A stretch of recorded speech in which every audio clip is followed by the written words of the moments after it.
Você está ouvindo o FolhaCast, o podcast da Folha de Londrina. Meu nome é Vitor Ogawa e nesta edição vamos falar sobre as eleições para reitor e vice-reitor da UEL, que possuem 4 chapas inscritas. A chapa 1 é a UEL de volta para casa. A chapa 2 se chama UEL Mudar é Preciso, Mudar é Possível. A chapa 3 foi denominada Mais UEL. E a chapa 4 foi intitulada UEL Viva a Cidade. O primeiro turno será realizado no dia 12 de abril e o segundo turno será no dia 27 de abril. A Folha produziu uma série de entrevistas com cada uma das chapas para esta eleição, que será histórica, já que pela primeira vez estudantes, professores e agentes universitários deverão participar da eleição direta de forma eletrônica para a escolha dos dirigentes da instituição. A votação será online pelo sistema SAEL, que é o Sistema Aberto de Eleições Eletrônicas, por meio dos portais do estudante e do servidor. O acesso será permitido por intermédio de senha pessoal.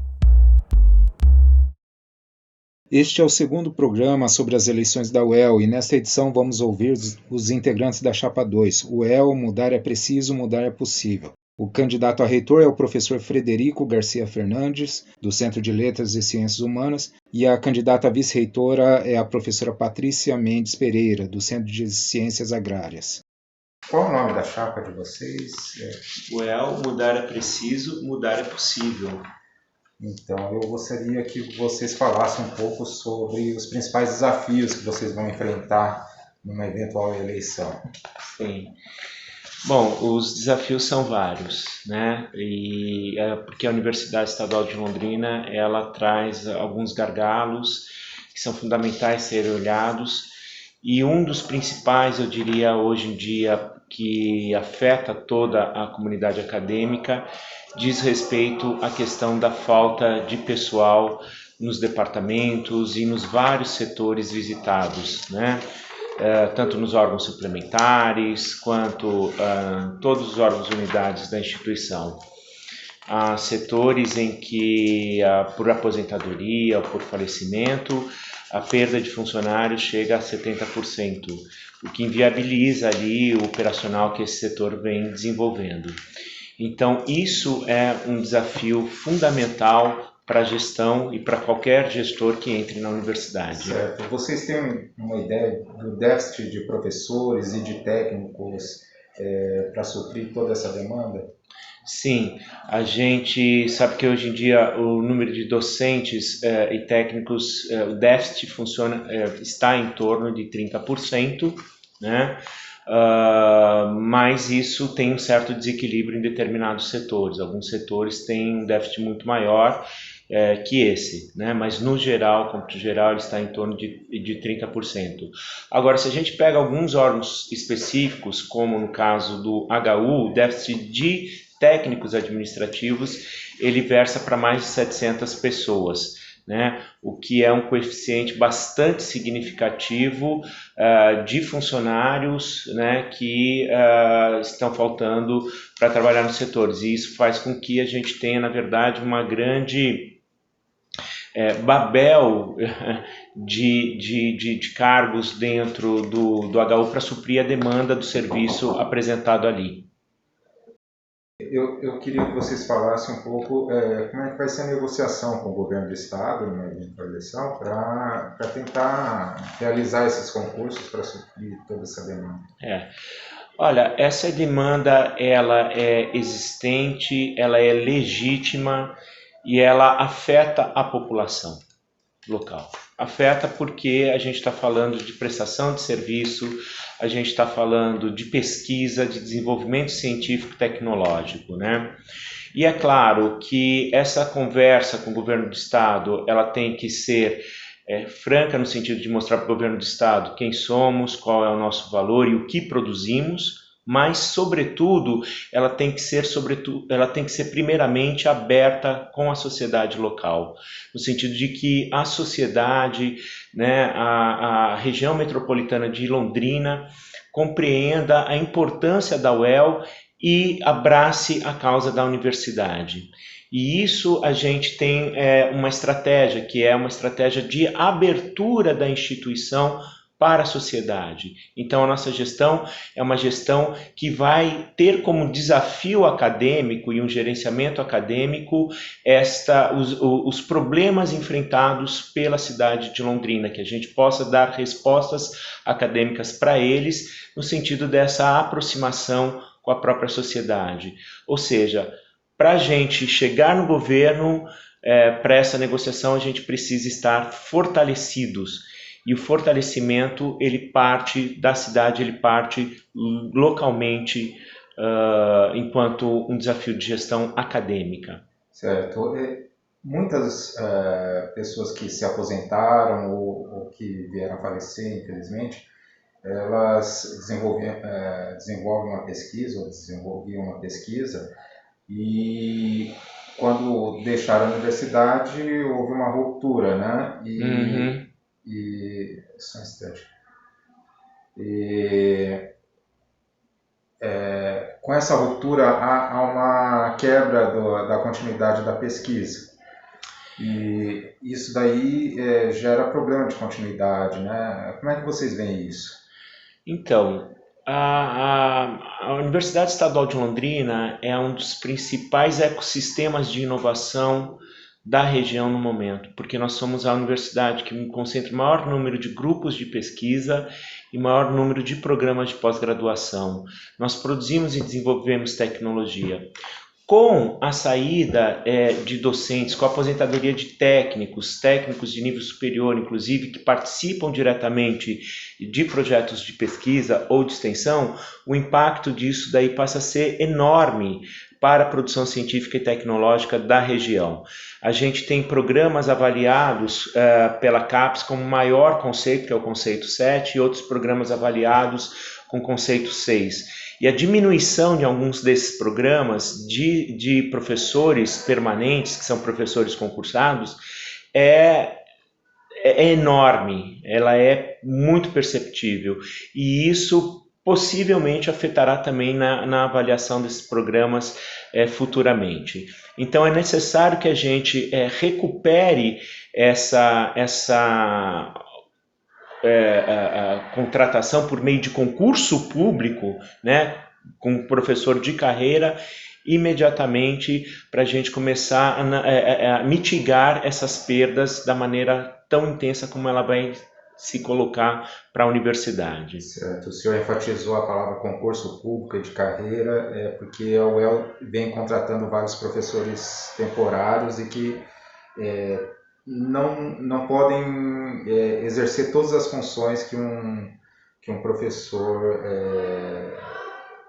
de carreira exerce, né? Isso daí sobrecarrega, né, os professores titulares, né? Sim. Você lembra quando foi o último concurso? Foi 2007, Patrícia, me ajuda com esse dado. Acho que 2014, se eu não me engano, concurso público. 2014, 2015. 2014 ou 2015, a gente precisaria verificar melhor essa data. Mas esse tempo todo, né, faz com que hoje em dia na Universidade Estadual de Londrina a gente tenha professores colaboradores que são colaboradores há mais de 18 anos e que não tiveram a oportunidade de fazer o concurso público. Então, claro, e hoje em dia, como eu falei, é uma mão de obra bastante significativa do nosso quadro funcional, que tem que ser olhada com maior atenção para eles também, né? Dentro da própria instituição, tem que ser olhado a partir das necessidades que eles já começam a trazer, porque antigamente o professor substituto colaborador ele era algo provisório até aquela vaga ser ocupada em formato de concurso. E hoje em dia a gente tem esse professor que ele acaba o provisório ficando permanente. E essa situação é muito complicada, porque existem algumas atividades que o docente de carreira pode exercer que o professor colaborador ele é proibido, né, de exercer, quer dizer, não é possível exercer pelo contrato de trabalho que ele estabeleceu com a própria instituição. Então, uma das formas que a gente encontra mesmo de resolver esse problema é por meio do concurso público.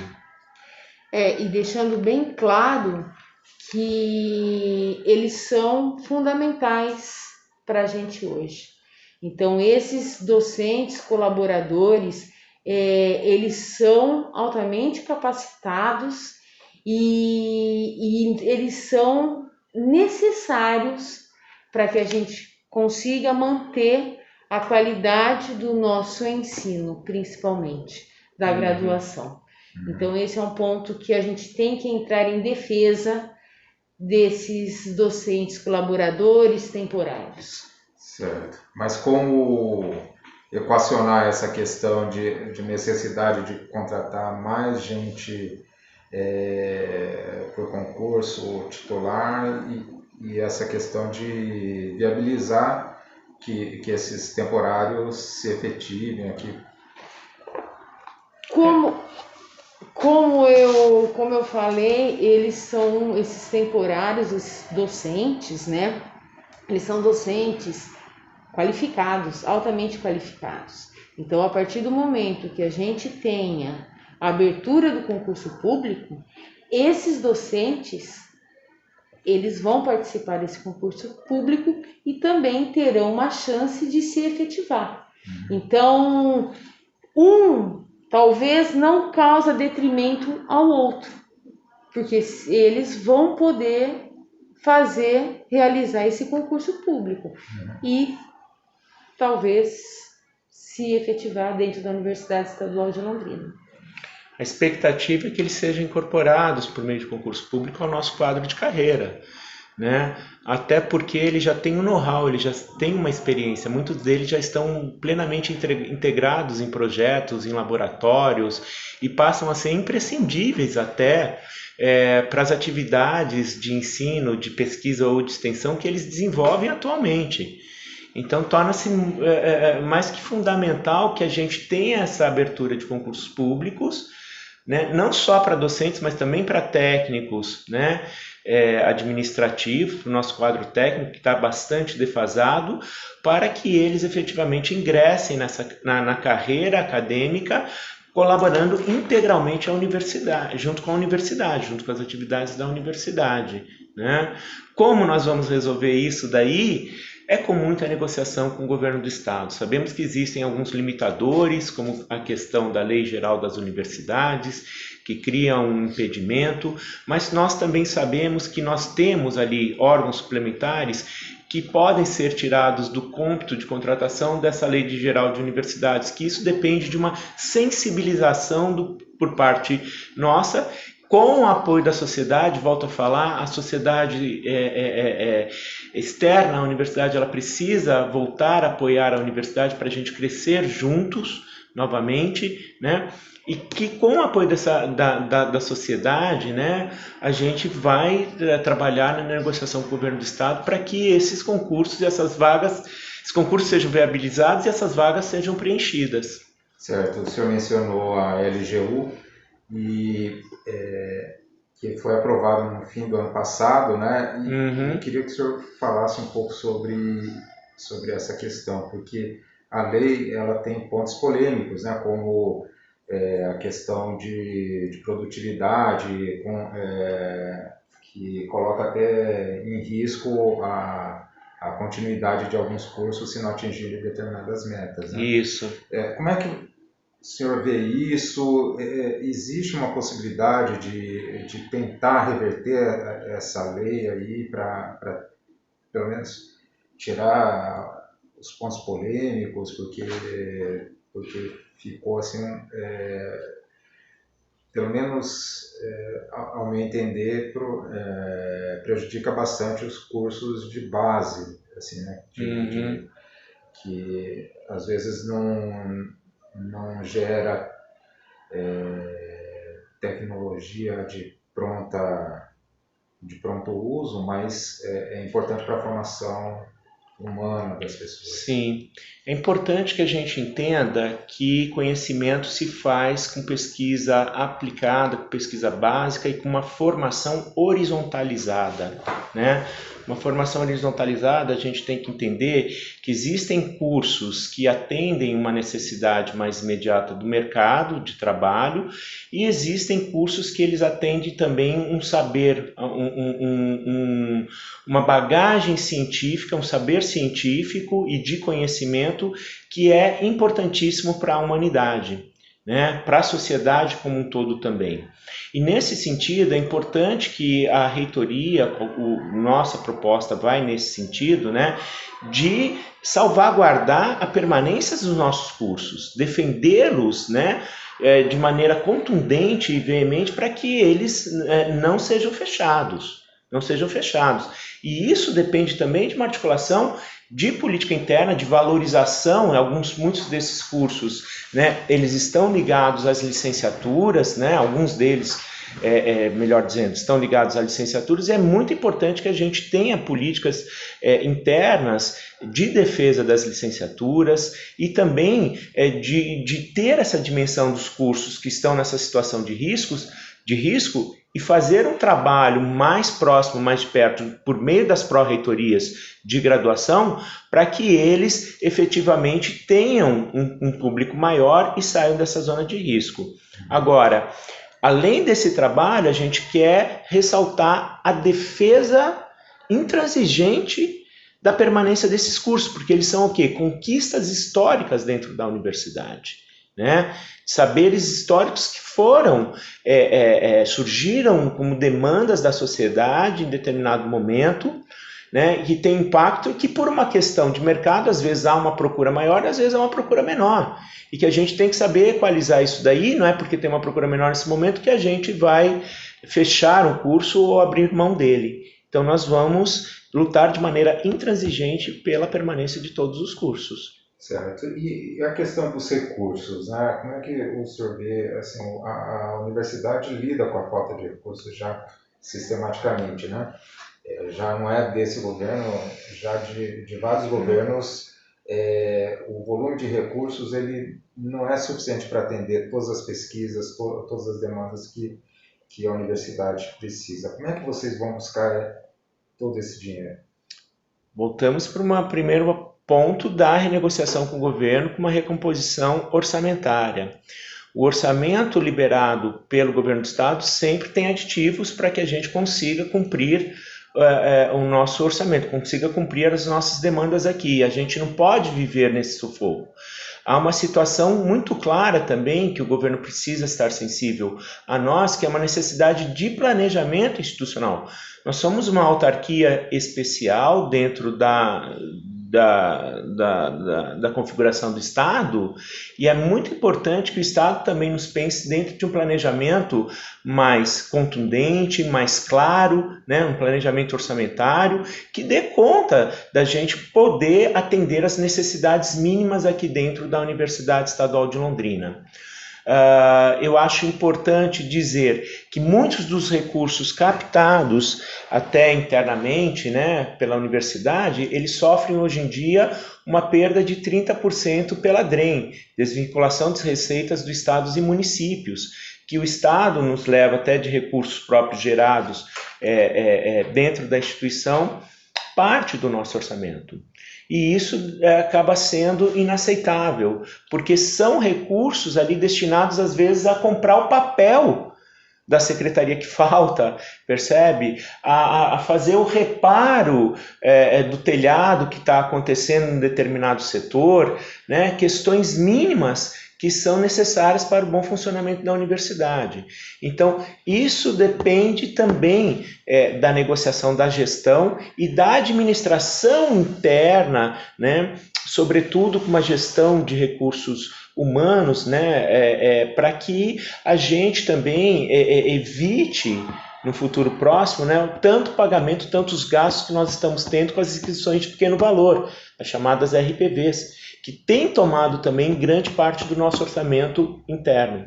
Então, é necessário um choque administrativo internamente, né, da gente entender a dinâmica desses recursos, saber com que estamos gastando, olhar para esses recursos, ver o que estamos gastando que pode ser evitado e melhor aplicado internamente, e trabalhar diretamente com o Estado no sentido dessa recomposição orçamentária.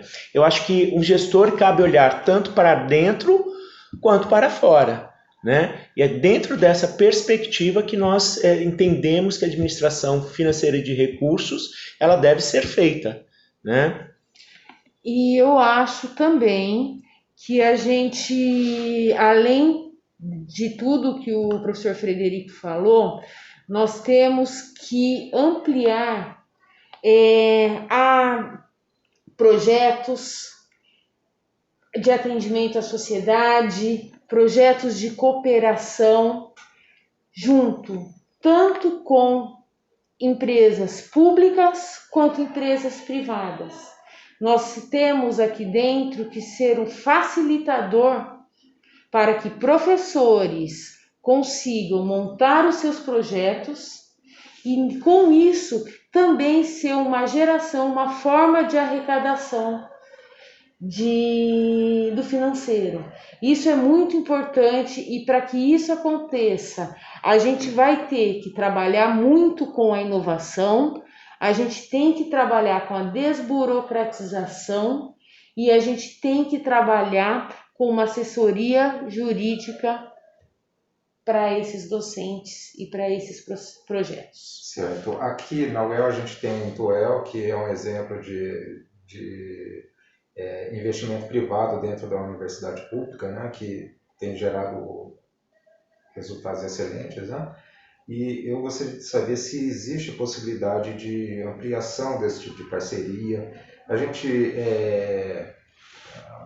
alguns anos atrás, houve a criação da Alumni, né, que é uma associação de ex-alunos da Universidade Estadual de Londrina, né, que já visa formar essa mentalidade também dos ex-alunos ajudarem a universidade. Como é que vocês veem isso? E isso, bom, então são dois aspectos que você está colocando, né? O primeiro diz respeito à nossa agência de inovação, que há agora no Estado uma lei de inovação e uma lei de fundações que, de certa maneira, torna-se facilitadora, porque regulamenta o processo de parcerias por meio de PAS, né, de programas de assistência à sociedade, que já são programas existentes e que ocorrem entre empresas e a universidade e que podem ser ampliados nesse sentido, podem ser mais aproximados das demandas da sociedade. Agora, eu também quero fazer um parênteses nesse sentido desses programas, que é muito importante que a gente entenda que a universidade é uma atividade meio e não uma atividade fins. Com isso que estou querendo dizer é o seguinte, que a atividade principal da universidade é a formação de pessoas e não a prestação de serviços. A prestação de serviços toda ocorre, essas parcerias todas ocorrem no sentido de trazer os desafios da sociedade colocados lá fora para questões a serem trabalhadas nos cursos de graduação, nos projetos de pesquisa, nos projetos de ensino e nos projetos de extensão. É muito clara essa integração, né? Porque senão a gente pode falar assim, vocês vão só aumentar a prestação de serviços no sentido de tornar a universidade uma prestadora de serviços. Não. Pensando só na arrecadação. Ou pensando só na arrecadação. Não é isso. Isso é muito importante deixar claro aqui. O que nós entendemos que a universidade tem que fazer, sim, havendo arrecadação por meio de PAS, sim, isso tem regras claras, né? Regras para aplicação de recursos, inclusive para a própria parte deles que ficam na universidade, que vão para aprovação das patentes, dos registros e tudo mais gerados. E elas devem ser incentivadas. E elas devem ser incentivadas, sim, né? Agora, a gente tem que ter por objetivo maior a formação acadêmica. O desafio do diálogo consiste no desafio do diálogo entre a universidade e a sociedade. Percebe? Então, a Intec ela torna-se um grande canal de interlocução entre vários cursos daqui da UEL, junto com empresas, junto com setores tecnológicos, junto com o poder público, porque várias prefeituras também se beneficiam dessas tecnologias ou desses avanços na área de ensino e tudo mais. Esse é um ponto. No segundo aspecto que você fala das alumnis, é muito importante que a gente observe algo que também será incentivado por nós em alguns setores específicos, e isso já vem sendo feito para algumas universidades, como o UFBA, Unicamp e USP, que é a aplicação da lei de endowment, a lei de doação, né? Que é uma legislação que cria fundos específicos de doação em que o dinheiro ele não cai na conta geral da universidade e se perde, mas que são fundos gerenciados, né, por ex-alunos ou por grupos específicos de doadores, que esses fundos têm destinação própria para a universidade. Então, vou citar um exemplo do fundo de doadores para alunos de Química na UFBA. O que esse fundo faz, que arrecadador faz? Ele é utilizado, parte desses recursos, para a compra de reagentes, de materiais de laboratórios que são necessários, extremamente caros e faltam recursos para isso. Outra parte também é utilizada para a assistência ao estudante carente que está fazendo curso que não tem condições de fazê-lo. Então, ele serve como apoio nesse sentido. Criar fundos específicos também pode ser uma estratégia inteligente nesse momento, valendo-se já de uma legislação específica para a complementação dos nossos recursos, para a arrecadação dos nossos recursos. Complementação não, mas arrecadar recursos para pontos específicos, né? Porque complementar é algo que assim, nesse sentido a gente tem que trabalhar mesmo com o Estado. O Estado ele, né, tem que estar provendo o recurso mínimo da instituição. Né? Certo. O senhor enfatizou a questão de que a universidade é uma atividade meio, né? Uhum. Ao mesmo tempo, a gente vê que nos últimos anos houve uma redução das bolsas de estudos dedicadas às pesquisas, né? Como é que o senhor vê essa questão das bolsas de estudos, do financiamento das pesquisas, dessas agências de fomento, como voltar a ter um nível de investimento que já teve alguns anos atrás para esses estudantes? Então, isso é algo que eu posso dizer mais de perto, porque nos últimos anos eu fui representante de algumas associações científicas que lidaram diretamente na negociação com o Ministério da Ciência e Tecnologia e com algumas agências de financiamento, como a CAPES, que é ligada ao Ministério da Educação, né? A gente tem, no caso do Ministério da Ciência e Tecnologia, a FINEP, o CNPq, que são uma das principais agências investidoras da universidade, da onde a gente pega recursos, a gente pega bolsas, e não só bolsas, mas também recursos para construção e tudo mais, né, de prédios, de laboratórios, de equipamentos que são necessários para as nossas atividades no dia a dia. No tocante a bolsas de estudos, a gente teve um impacto muito grande, e sobretudo com a portaria 34 da CAPES, né, que ela transformou cotas de bolsas que nós tínhamos de permanentes em cotas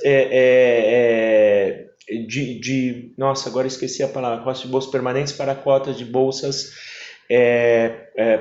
de empréstimo, esse é o termo, cotas de bolsas de empréstimo.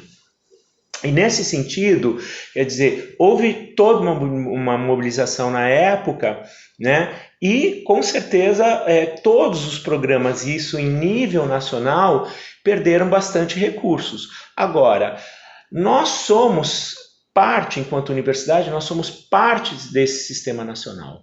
E é importante que a gente, enquanto universidade, enquanto reitoria, enquanto pró-reitoria Pró-Reitoria de Pesquisa e Pós-Graduação, no caso que responde a fóruns importantes como o FOPROP, né, que tem um peso de mais de 200 instituições públicas nessa negociação com o governo, que a gente leve liderança e leve posicionamentos muito claros de como isso tem nos atingido, né, esses cortes têm nos atingido. E esses cortes atingem todo o sistema nacional, né? Infelizmente atinge todo o sistema nacional. E é claro que juntamente com outros setores, com outras universidades e com fóruns adequados de reivindicação, nós vamos ali trabalhar para que esses cortes eles não aconteçam da maneira tão drástica como eles têm acontecido, prejudicando todo o nosso fazer científico, todo o nosso trabalho aqui. Porque isso afeta muito programas de pós-graduação que precisam ali da dedicação exclusiva dos seus estudantes. nos projetos de pesquisa, e que a bolsa já é extremamente defasada enquanto valor, né? Mas mesmo assim, mesmo defasada, ainda para o estudante, ele prefere ter a bolsa e desenvolver a pesquisa, porque ele também está entendendo que ele está desenvolvendo uma formação, né? E sem a bolsa fica impraticável o trabalho dele de formação e de desenvolvimento de pesquisa. De uma forma integral, né? Dedicada. Sim, de uma forma dedicada, de uma forma integral.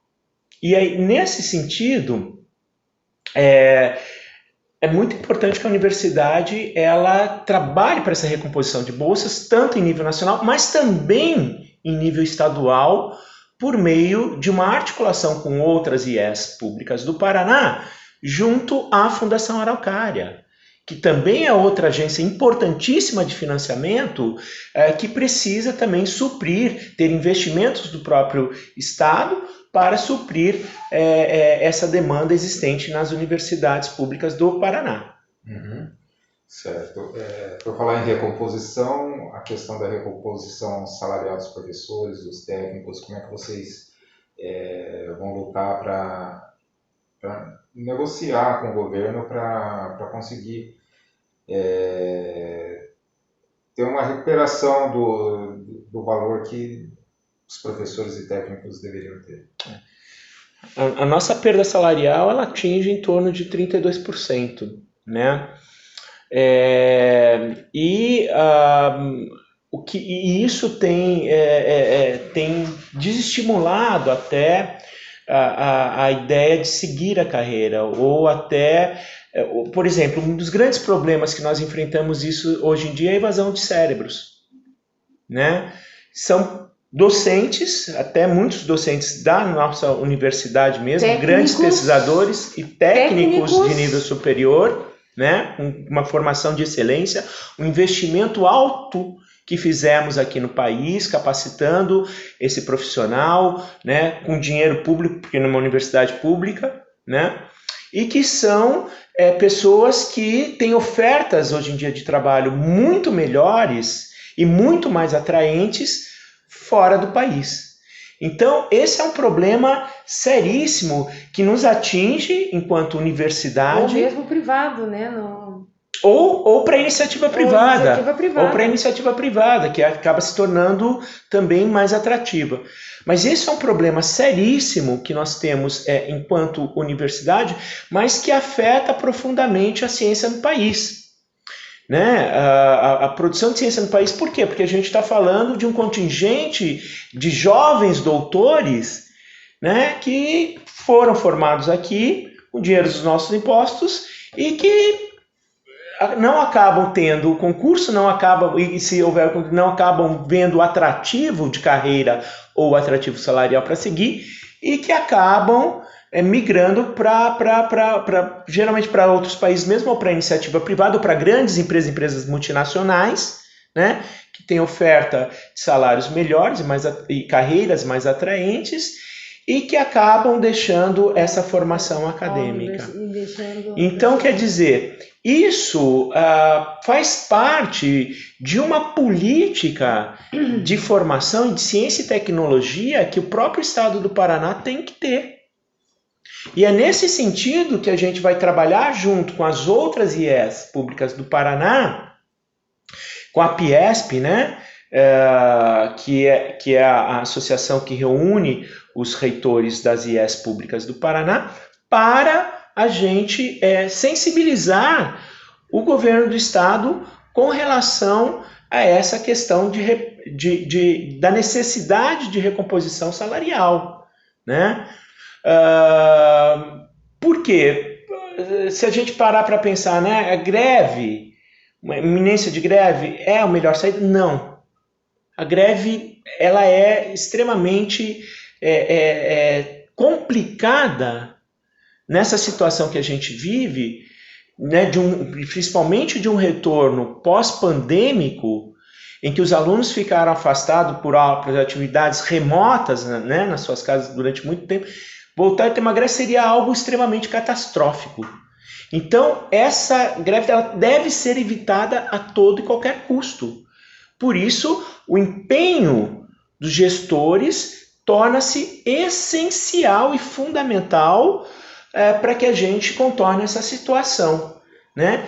E pensando também numa política de recursos humanos, científicos, né, de formação científica, de educação e tecnológica para o Estado. Uhum. E quando vocês analisam assim, hoje a estrutura da universidade, existem muitos prédios que precisam de manutenção, o senhor mesmo chegou a mencionar em alguns lugares há problemas de goteira e tal. Como é que o senhor vê essa questão da necessidade de recompor a estrutura da universidade e questão da modernização, da atualização dos laboratórios que existem aqui na universidade? A professora Patrícia que pediu para responder. Não, eu acho que assim, tudo é um processo de gestão. Eu acho que isso é fundamental. A gente precisa crescer, a gente precisa, né, de laboratórios novos, de prédios novos, para que a gente aumente o espaço, que em alguns pontos eles são críticos e são deficientes, mas a gestão, nós não podemos, e hoje a gente percebe dentro do campus, prédios que não têm manutenção. Então eu acho, né, professor Frederico, eu acho que essa gestão, esse planejamento de manutenção do que nós temos, ele tem que entrar hoje como prioridade. Porque nós não podemos só construir, que é importante e a gente vai lutar por essa construção de novos edifícios, a gente precisa disso, mas nós precisamos também manter e adequar o que nós já temos. Quanto a aparelhos, veja, nós estamos numa universidade pública, gratuita e de excelência. E para que a gente consiga manter a qualidade do nosso ensino, principalmente nas áreas, vamos colocar, tecnológicas, nas áreas de saúde, nas áreas de ciências, né, biológicas, por exemplo, estou dando alguns exemplos, a gente precisa de equipamentos atualizados. Porque a gente não pode ensinar o nosso aluno de graduação com aparelhos antiquados ou aparelhos que hoje já não é de ponta.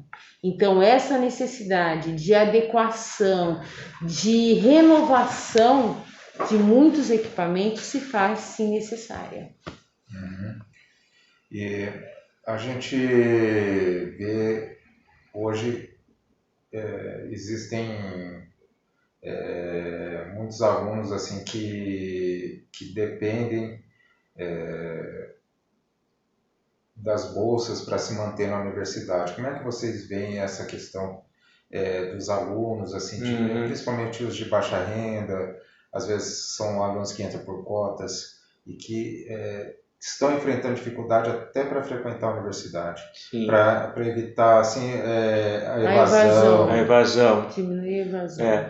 A gente tem um sistema já hoje em dia dentro da Universidade Estadual de Londrina que ele atende uma parcela mínima, né? Então, por exemplo, quando a gente fala da nossa moradia estudantil, nós estamos atendendo ali em torno de 82 estudantes de um universo de 13 mil, né? 13 mil estudantes de graduação. Então, veja bem, o que nós precisamos? A gente precisa ampliar essas políticas de permanência. A ampliação dessas políticas de permanência depende também da dotação orçamentária.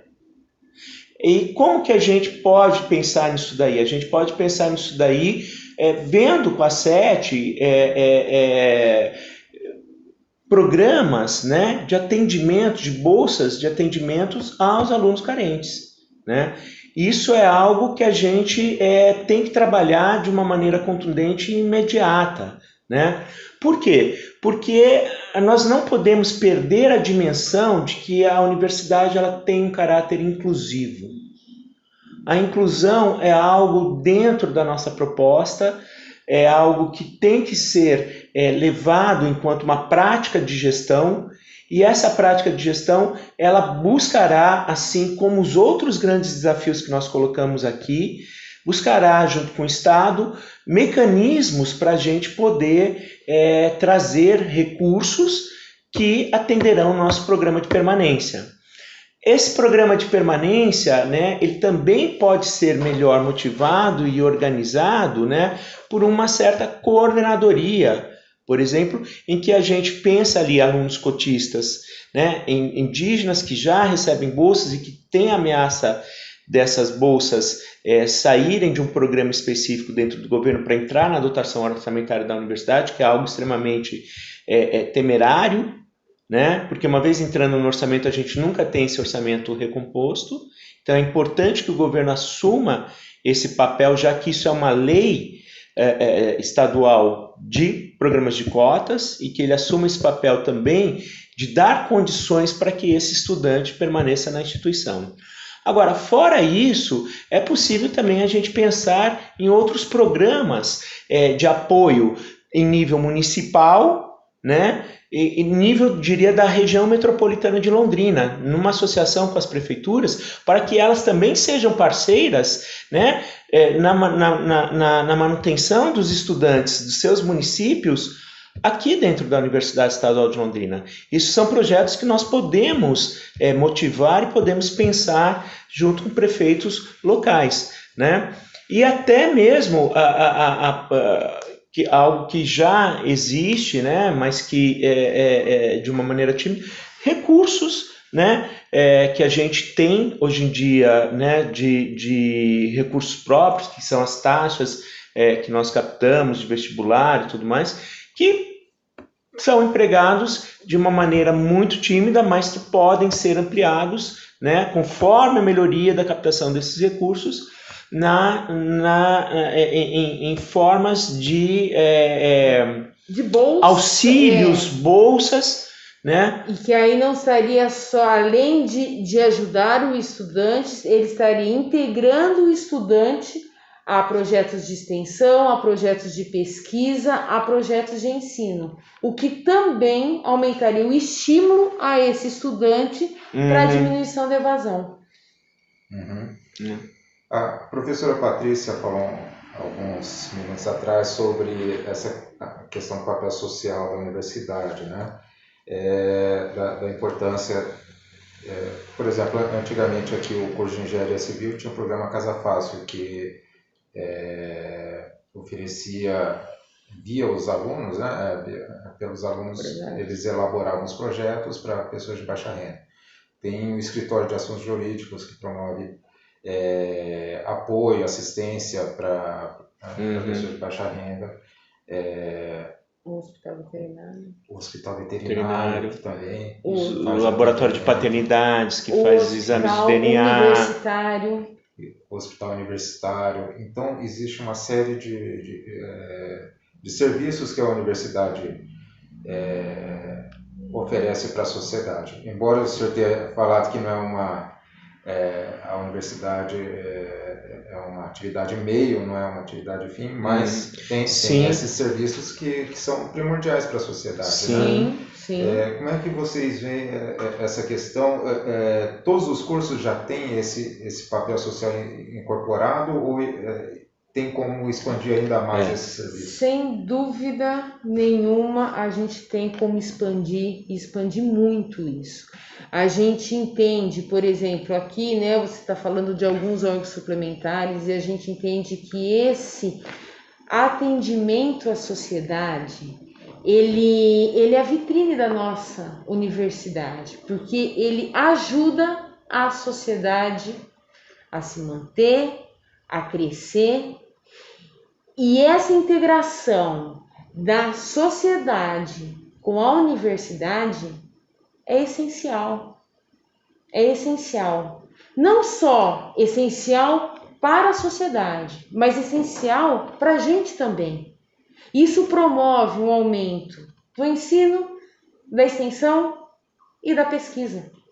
Então, a nossa intenção, não são todos os cursos hoje, por exemplo, que tem essa, né, não vou falar de órgãos suplementares, mas que tem projetos vinculados à sociedade, e assim, muitos deles gratuitos. Isso que a gente tem que lembrar, que aqui a gente não está falando nem de parcerias privadas ou com retorno financeiro, mas o incentivo, né, Frederico, a gente vai ter muito, a gente quer que quanto mais nós estejamos integrados à sociedade, que o nosso estudante veja o que é e consiga atender às demandas da sociedade, maior vai ser o aprendizado e maior vai ser a valorização da Universidade Estadual de Londrina frente à sociedade londrinense, frente à nossa região metropolitana,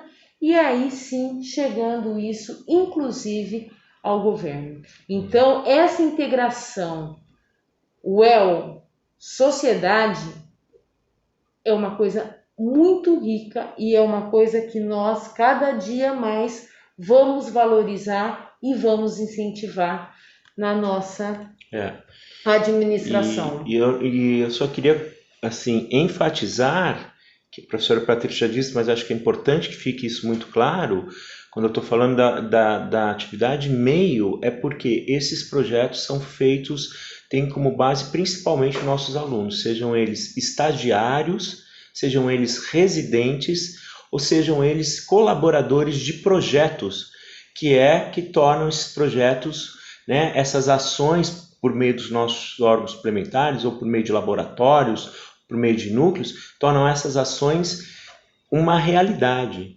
Então, é graças ao envolvimento que a gente tem com os nossos alunos, na sua formação, enquanto uma prática formativa, que essas ações elas existem, né? Então, volto a falar da minha tese da atividade meio. Quer dizer, nós estamos tendo um fim que é atingir a sociedade.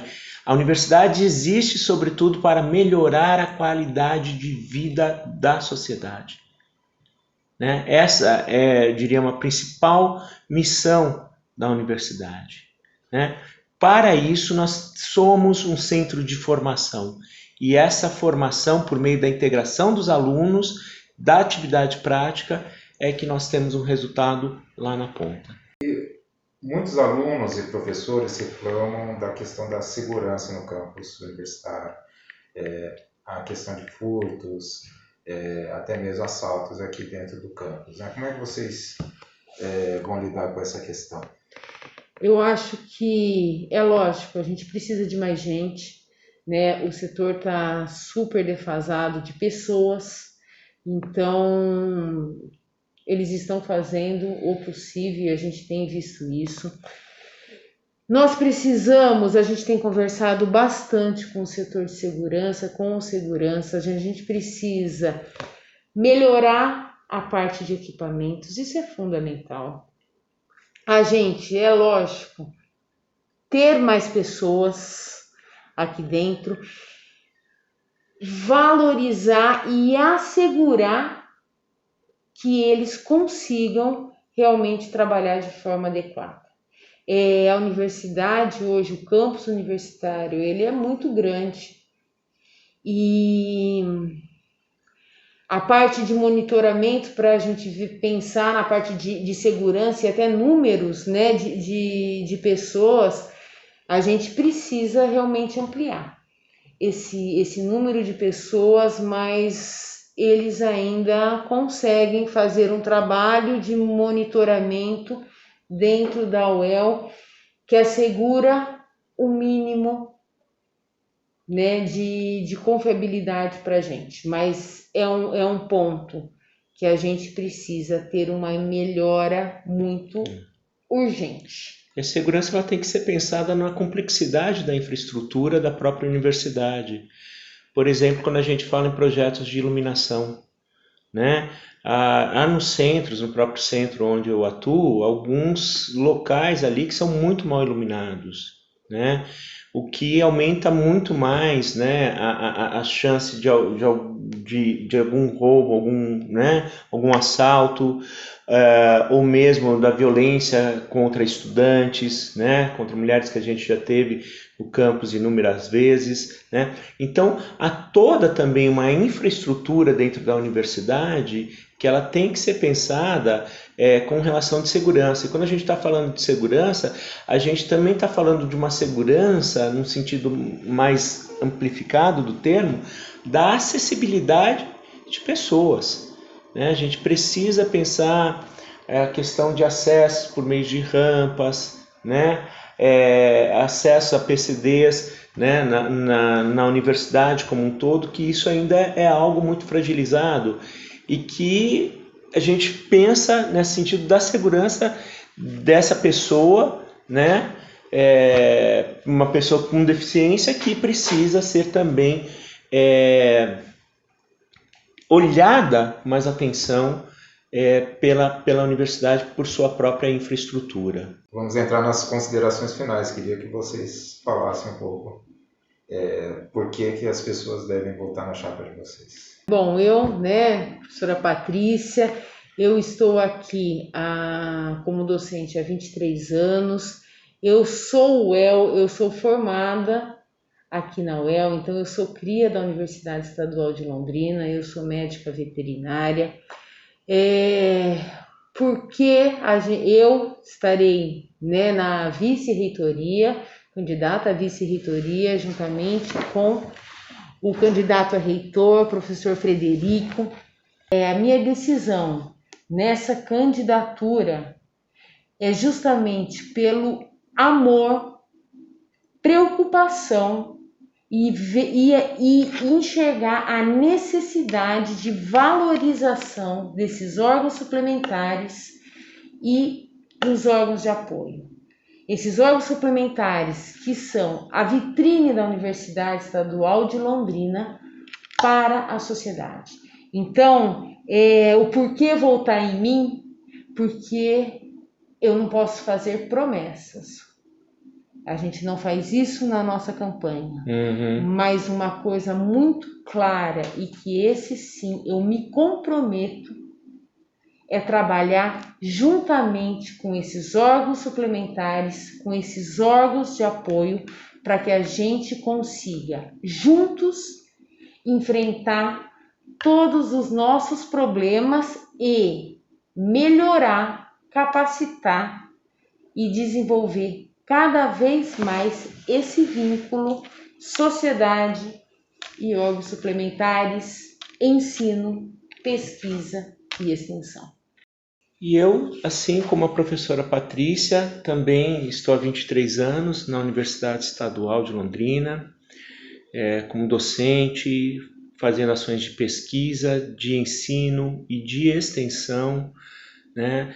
Buscando sempre a integração no meu trabalho com a sociedade.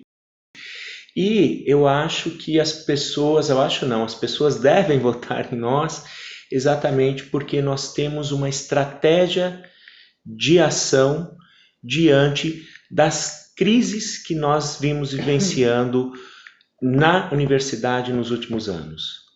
O problema de contratação ele não foi resolvido, um problema de desburocratização no sentido de facilitar, de ser facilitador tanto da vida do docente quanto da vida do técnico não foi feito, não foi olhado, né? Algumas ações estão sendo feitas agora, de última hora, mas é muito importante que a gente assuma um compromisso, desde o nosso primeiro dia de gestão, né? Que nós vamos implementar essas mudanças e nós vamos fazer mais para facilitar a vida dos nossos servidores, dos nossos agentes universitários, né? E tornando os nossos alunos, pensando neles a partir de uma prática inclusiva e integrando a formação deles aos desafios que a sociedade nos coloca. Então é na abertura desse diálogo que move o nosso conceito acadêmico. É no olhar atento e cuidadoso para as questões cotidianas da universidade que move a nossa gestão interna. Então é nesse sentido que essa estratégia por nós apresentada, não tenho dúvida, que é uma estratégia de mudança, por isso a nossa chapa se chama Mudar é preciso, mudar é possível, né? Essas duas palavras, o preciso e o possível da mudança que se faz necessária na instituição. Nesta edição, nós conversamos com os candidatos a reitor e vice da Chapa 2, o EL Mudar é Preciso, Mudar é Possível, Frederico Garcia Fernandes, do Centro de Letras e Ciências Humanas, e Patrícia Mendes Pereira, do Centro de Ciências Agrárias. Você acabou de ouvir o FolhaCast, uma edição especial sobre as eleições da UEL. A produção do programa foi de Adriana Decunto e a edição de Patrícia Maria Alves. A entrevista foi minha, Vitor Ogawa.